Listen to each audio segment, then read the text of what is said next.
નમસ્કાર, સ્વર્ણિમ ન્યૂઝમાં આપનું સ્વાગત છે. હું છું એઆઈ એન્કર તાનિયા. ડભોઈમાંથી એક યુવક તળાવમાં ડૂબવાની ઘટના સામે આવી છે, જેમાં ડભોઈ થરવાસા ગામે તળાવમાં યુવક ડૂબી જતા તેનું મોત નીપજ્યું છે. બારિયા ફળિયામાં રહેતો 28 વર્ષીય યુવક અજયભાઈ ચુનીલાલ બારિયા, જેઓ હાથ પગ ધોવા માટે તળાવ પહોંચ્યા હતા અને ત્યાં હાથ પગ ધોવા જતા તેમનો પગ લપસ્યો હતો અને તળાવમાં ડૂબી જવાથી તેમનું મોત નીપજ્યું છે. ત્યારે સ્થાનિક લોકો ત્યાં જઈ પહોંચ્યા હતા અને અડધો કલાકની જહેમત બાદ આ યુવકને બહાર કાઢ્યો હતો.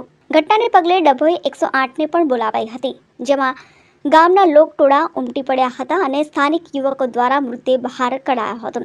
ત્યારે ડભોઈ પોલીસ પણ ત્યાં આવી પહોંચી હતી અને મૃતદેહને ટીમ અર્થે હોસ્પિટલ મોકલી આપ્યો હતો અને આગળની કાર્યવાહી હાથ ધરી છે. રિપોર્ટ સ્વર્ણિમ ન્યૂઝ.